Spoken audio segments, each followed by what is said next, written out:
Doctor, I want to bring in another doctor, Dr. Maria Ryan. She is the CEO of Cottage Hospital. That's in Woodsville, New Hampshire. Welcome, Dr. Ryan.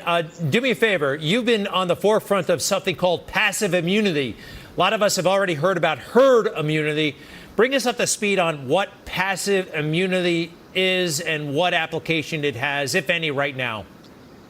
It actually does have application currently. What passive immunity is, it's passing on antibodies from somebody who already had coronavirus and passing on those immunities to somebody who doesn't, or somebody who's just starting to show symptoms.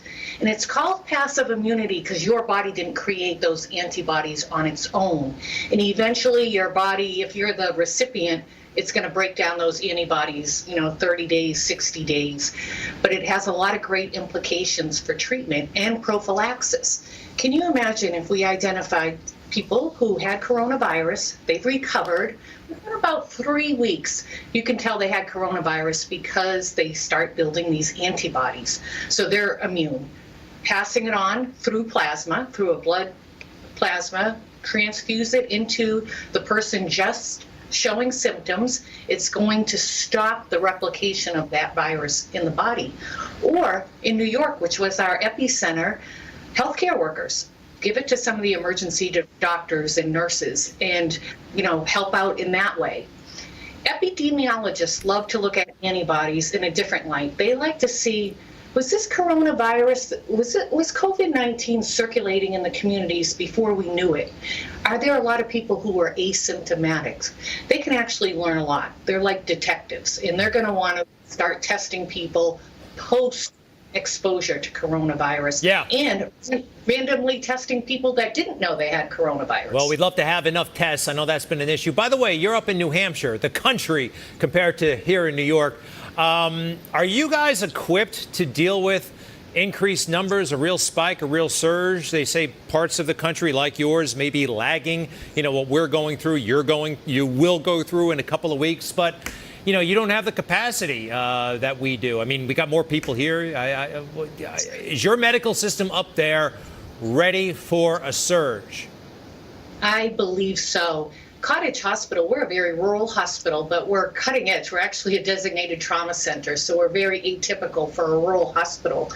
Back in 2009, when we had the swine flu epidemic, I started stockpiling back then. We are assured that we're going to have pandemics, and you got to be prepared. I was a little concerned with some news reports when I heard people, governors, saying it's all about the federal government. The federal government shouldn't determine how many ventilators you need in the state. They're an adjunct because you need to be prepared, but if it gets out of control, they're an adjunct to help supply.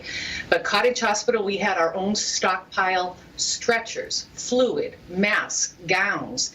And then this is my recommendation. Every hospital should have stockpile, their state should have stockpiles, and then the federal government has stockpiles. We should have learned our lesson with the anthrax in early 2000s. We all learned in hospitals bioterrorism. I have a decon unit. We can do chemical exposures, and we started stockpiling Cipro back then. Doctor, if I can jump in, by the way, Cottage Hospital, I love the name. It sounds like a cozy facility. And Dr. Samadi, I want to show you something. A couple of weeks ago, the media were really kind of, well, I'll ask you if they were hyping or if they were alerting, but let's put it up on the screen. Hospitals under siege. And this is from about 2 weeks ago. And what struck me about some of these headlines is hospitals weren't yet under siege, as far as I could tell.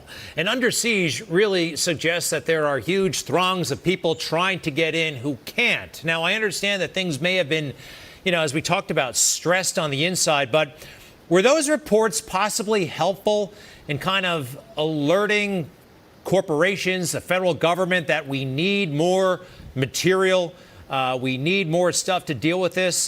First to you, Dr. Samadi. Well, I think, Greg, I think for New York, it was very helpful. And in a sense, it prepared us. New Yorkers are fighters.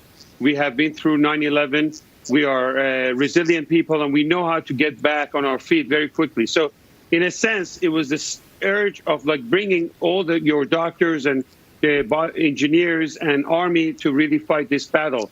But there is no question that there was a lot of fake news, people wearing garbage bags, pretending they don't have gowns. And it's unfortunate because they do a lot of harm. We have one of the best healthcare systems in the world. We're equipped to fight this out. We talked about this 2 months ago. And I think that the doctor her point was well taken. New York is always going to be the target of any kind of terror attack. We need to make sure that we have enough ventilators. Even though the next pandemic could be 100 years or 50 years from now, we need to always be prepared and not count for this kind of last-minute preparation. But I think we've done quite well. And the good thing is that it started from New York. The wave is going to go across the country, and a lot of other states can learn from some of the mistakes that we made here. But I always see a happy ending to this. Okay. Let's hope so. Dr. Samadi and Dr. Ryan from Cottage Hospital up in New Hampshire. It's a great name. And it just sounds so sweet. I would love to know what it looks like from the outside. Thank you both very much.